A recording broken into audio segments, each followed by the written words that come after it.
Assalamu alaikum viewers and welcome back to my channel Study Law with Pushra. So we were discussing the Law Gate syllabus and in today's video we are going to discuss Order 39 of Civil Procedure Code 1908.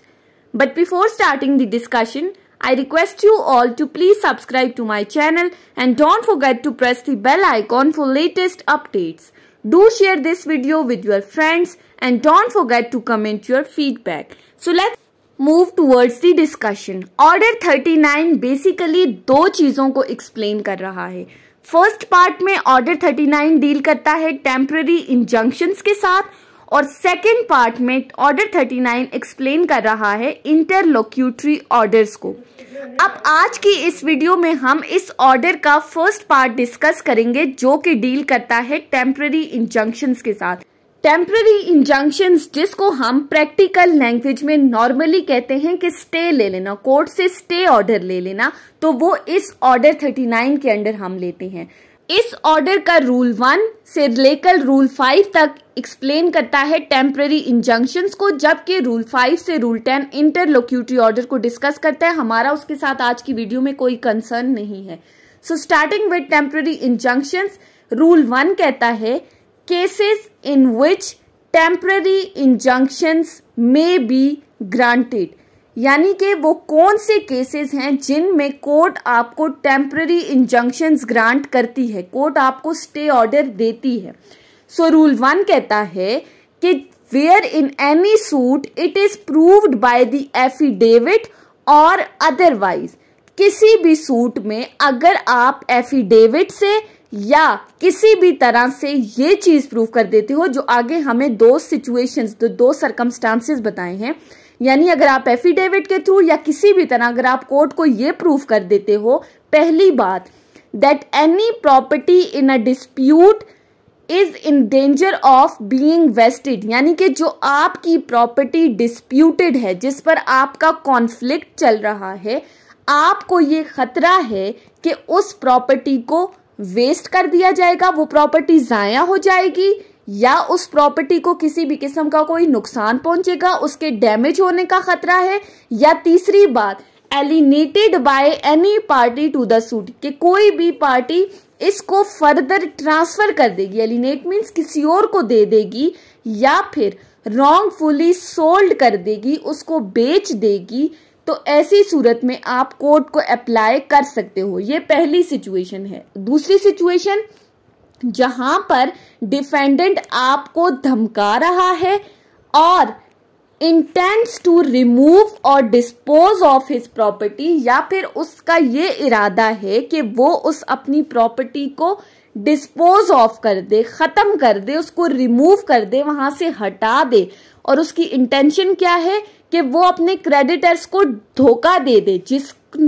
जिसके पैसे उस बंदे ने देने हैं उसको आप धोखा देने की नीयत से अगर अपनी प्रॉपर्टी को डिस्पोज ऑफ कर देते हो, तो इन दो सिचुएशंस के अकॉर्डिंग जहां पर डिस्प्यूटेड प्रॉपर्टी के वेस्ट होने का, डैमेज होने का, एलिनेट होने का या सोल्ड होने का खतरा है, या फिर जहां पर डिफेंडेंट आपको धमकाता है और ये इरादा रखता है कि अपने क्रेडिटर्स को धोखा देने की नीयत से वो प्रॉपर्टी को डिस्पोज ऑफ कर देगा, तो ऐसी सिचुएशन में अगर आप एफिडेविट से या किसी भी तरह ये चीजें प्रूव कर दो, तो कोर्ट आपको एक ऑर्डर के थ्रू टेम्पररी इंजंक्शन ग्रांट कर सकती है. और इस टेम्पररी इंजंक्शन को ग्रांट करने का पर्पस क्या है कि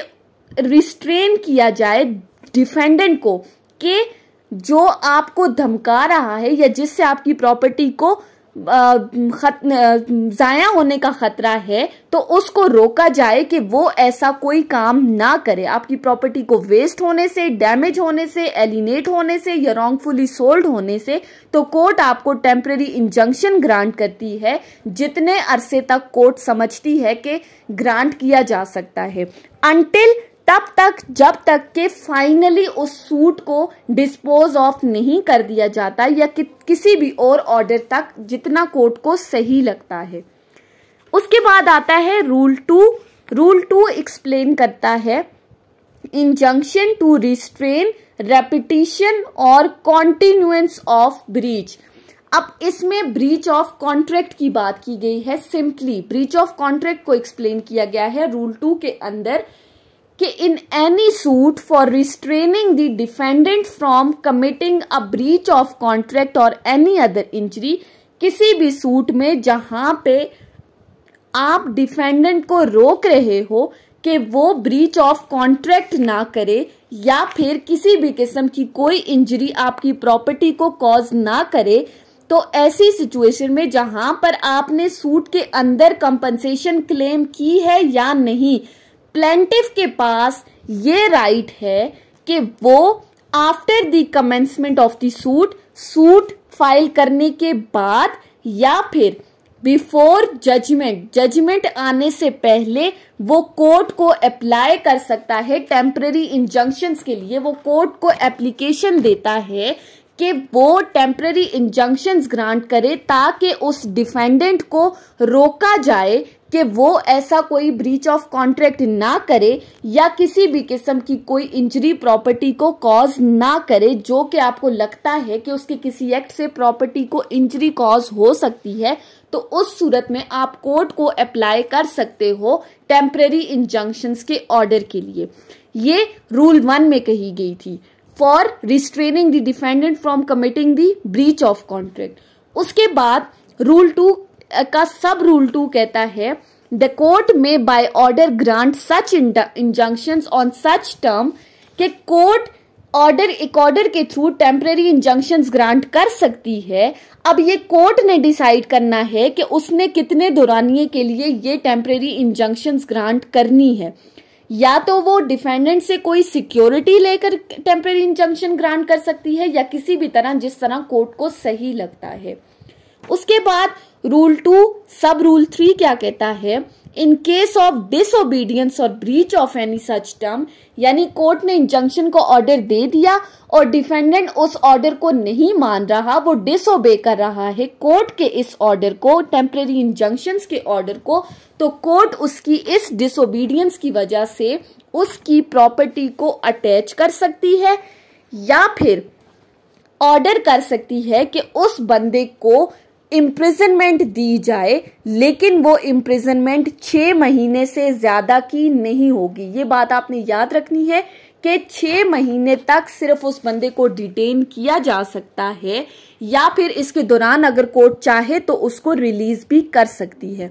फिर रूल 2 का सब रूल 4 कहता है कि जो अटैच की है आपने प्रॉपर्टी, कोर्ट ने जो अटैचमेंट ऑफ प्रॉपर्टी की है वो 1 साल से ज्यादा के अरसे तक नहीं कर सकती। यानी कि जो उसकी प्रॉपर्टी को अटैच किया है, आपके पास सिर्फ ये राइट है कि उस डिसओबीडियंस की वजह से आप उसकी प्रॉपर्टी को सिर्फ 1 साल तक अटैच कर सकते हो। अगर कोर्ट को लगता है कि डिसओबीडियंस जारी है, वो बंदा कोर्ट के अहकामात को नहीं मान रहा, तो ऐसी सूरत में कोर्ट उसकी उस अटैच प्रॉपर्टी को बेच देगी और इस प्रॉपर्टी को बेचने के बाद जितने भी पैसे आएंगे वो उन पैसों को का एज कंपनसेशन दूसरी पार्टी को अवॉर्ड कर सकती है या जिसको भी वो चाहे, ये कोर्ट पे डिपेंड करता है। सो ये रूल 2 था जो ब्रीच ऑफ कॉन्ट्रैक्ट से डील कर रहा था। उसके बाद आ जाते हैं रूल 2A पर, ये अमेंडमेंट के थ्रू ऐड किया गया था। इसमें क्या कहा गया है कि रूल 1 और रूल 2 के अंदर जो इंटरम इंजंक्शन पास की गई हैं कोर्ट की तरफ से डिफेंडेंट की एब्सेंस में, मीन्स टू से कि आप कोर्ट में आए, डिफेंडेंट नहीं था, डिफेंडेंट की एब्सेंस में आप कोर्ट से डिमांड कर रहे हो कि आपकी प्रॉपर्टी को वेस्ट होने का खतरा है, डैमेज होने का खतरा है, तो आपको इंजंक्शन ग्रांट की जाए। तो ऐसी जो इंजंक्शन ग्रांट करती है कोर्ट आपको, रूल 2 ये कहता है कि वो 15 डेज से ज्यादा की नहीं होगी। यानी कि जो शुरू में आपको इंटरम इंजंक्शन ग्रांट हुई है वो सिर्फ 15 दिन तक होगी, इससे ज्यादा नहीं। उसके आगे एक प्रोवाइजो दी गई है कि हाँ, जनरल रूल तो ये 15 डेज तक, लेकिन इसको एक्सटेंड किया जा सकता है अगर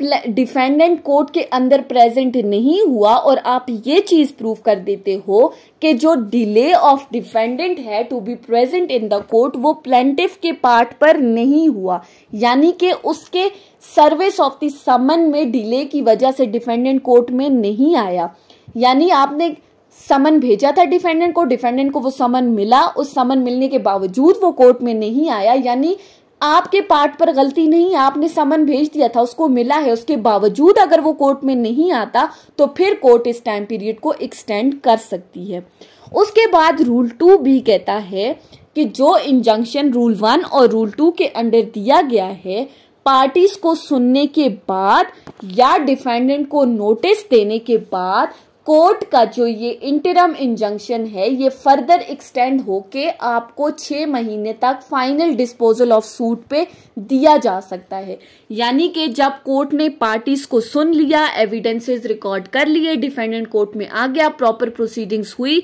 तो जो इंजंक्शन का ऑर्डर होगा वो 6 महीने तक का होगा। आपको इंजंक्शन 6 महीने तक की ग्रांट की जा सकती है और कोर्ट इसकी रीजंस भी बताएगी अगर वो इस 6 महीने के ऑर्डर को फर्दर एक्सटेंड करती है तो।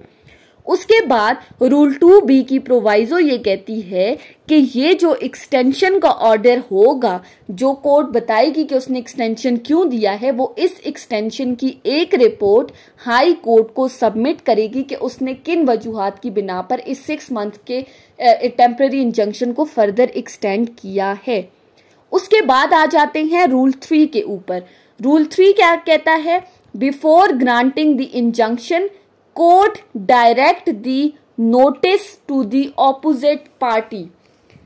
इसमें सिंपली नोटिस की बात की गई है कि इंजंक्शन ग्रांट करने से पहले कोर्ट ये डायरेक्शंस देती है कि आपने दूसरी पार्टी को नोटिस भेजना है।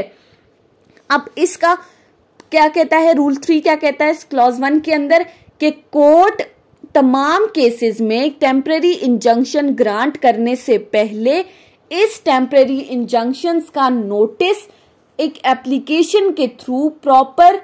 ऑपोजिट पार्टी को देगी। यानी कि ऑपोजिट पार्टी को इस इंजंक्शन का नोटिस भेजना जरूरी है, ये जनरल रूल है। लेकिन अगर कहीं लगता है कि नोटिस भेजने से डिले हो जाएगा और जिस चीज के लिए आप इंजंक्शन ले रहे थे वो हो जाएगी, तो फिर नोटिस देने की जरूरत नहीं है। लेकिन आगे एक एक्सेप्शन, एक प्रोवाइजो बताई गई है, उसमें ये कहा गया है कि किन किन सिचुएशन में नोटिस देना मस्ट है। पहली बात, in case of sale of the goods for default in payment at a stipulated time, ऐसी सिचुएशन जहां पर आपने गुड्स, सेल ऑफ गुड्स में ए फिक्स टाइम पीरियड के अंदर आपने पेमेंट में कोई डिफॉल्ट कर दिया है, या फिर दूसरी सिचुएशन जहां पर आपने अपनी गुड्स बैंक को एज प्लेज रखवा कर बैंक से किसी किस्म का कोई लोन लिया है, तो उस सिचुएशन में भी। और तीसरी सिचुएशन जहां पर इंजंक्शन का जो ऑर्डर है, जो सूट है, वो किसी गवर्नमेंट के अगेंस्ट है या गवर्नमेंट सर्वेंट के अगेंस्ट है, या फिर कोई भी ऐसी स्टैट्यूटरी अथॉरिटी जो गवर्नमेंट के अंडर काम कर रही है, या कोई भी कॉरपोरेशन जो गवर्नमेंट के अंडर इस्टेब्लिश हुई है, तो ऐसी सिचुएशन में, इन 3 सिचुएशंस में दूसरी पार्टी को नोटिस देना मस्ट है। लेकिन अगर कोई, अब इसमें भी फर्दर एक एक्सेप्शन बताई गई है कि अगर तो गवर्नमेंट के, जो गवर्नमेंट सर्वेंट के अगेंस्ट आपका सूट है उसमें किसी पर्सन की इजेक्टमेंट से रिलेटेड है, या किसी बंदे की किसी प्रेमिसेस की डिमोलिशन से रिलेटेड है, तो ऐसी सिचुएशन में कोर्ट को ये लगता है कि दूसरी पार्टी को नोटिस देने से डिले हो जाएगा, तो दूसरी पार्टी को नोटिस भेजे बगैर भी कोर्ट इंजंक्शन का ऑर्डर ग्रांट कर सकती है। लेकिन जो ऊपर हमने 3 सिचुएशंस डिस्कस की हैं, उन सिचुएशंस के अंदर दूसरी पार्टी को नोटिस देना मस्ट है।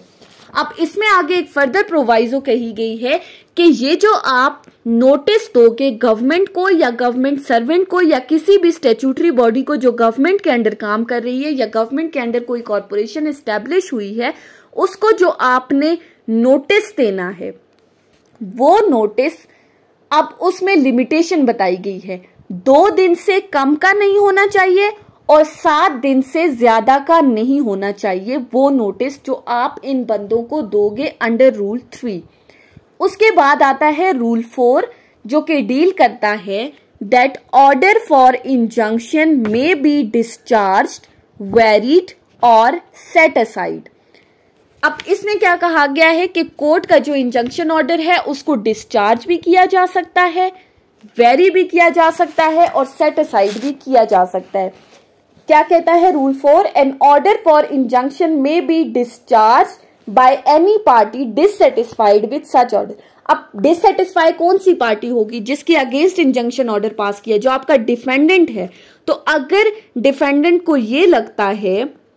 कि मेरे अगेंस्ट जो इंजंक्शन ऑर्डर पास किया है वो सही नहीं किया, तो ऐसी सिचुएशन में वो थ्रू एप्लीकेशन कोर्ट को अप्लाई करेगा कि वो इस ऑर्डर को डिस्चार्ज कर दे,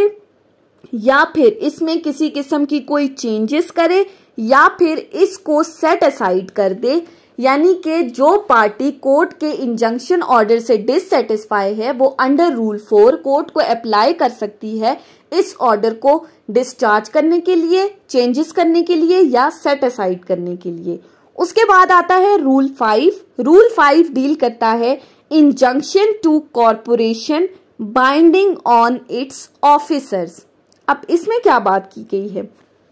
अगर तो कोई इंजंक्शन ऑर्डर किसी कॉरपोरेशन के अगेंस्ट पास किया गया है, किसी सूट के अंदर जो पार्टी थी वो कोई कॉरपोरेशन थी जिसके अगेंस्ट कोई इंजंक्शन ऑर्डर पास किया है, तो रूल 5 ये कहता है कि ना कि सिर्फ और सिर्फ कॉरपोरेशन पर तो वो इंजंक्शन ऑर्डर बाइंड होगा ही, कॉरपोरेशन बाउंड है इस इंजंक्शन ऑर्डर को मानने के लिए, लेकिन इसके साथ साथ उस कॉरपोरेशन के अंदर जितने भी मेंबर्स, जितने भी ऑफिसर्स काम कर रहे हैं वो भी इस इंजंक्शन ऑर्डर्स को मानने के पाबंद हैं। उन पर भी ये इंजंक्शन ऑर्डर्स बाइंडिंग है कॉरपोरेशन के बाइंड होने के साथ साथ। सो ये थी हमारी आज की डिस्कशन ऑर्डर 39 के पार्ट 1 के ऊपर, जिसमें टेम्परेरी इंजंक्शंस को डिस्कस किया है। नेक्स्ट वीडियो में हम इसके सेकंड पार्ट को इंटरलोक्यूटरी ऑर्डर्स को डिस्कस करेंगे। सो आई होप कि आपको ये रूल 5 तक समझ में आया होगा अगर आपने इस वीडियो को अटेंटिवली सुना है तो। सो अगर आपको ये वीडियो अच्छी लगी है तो इस वीडियो को लाइक करें, कमेंट करें, चैनल को सब्सक्राइब करना ना भूलें और ज्यादा से ज्यादा अपने फ्रेंड्स के साथ शेयर करें। Thank you so much for watching this video. Till then, अल्लाह हाफिज।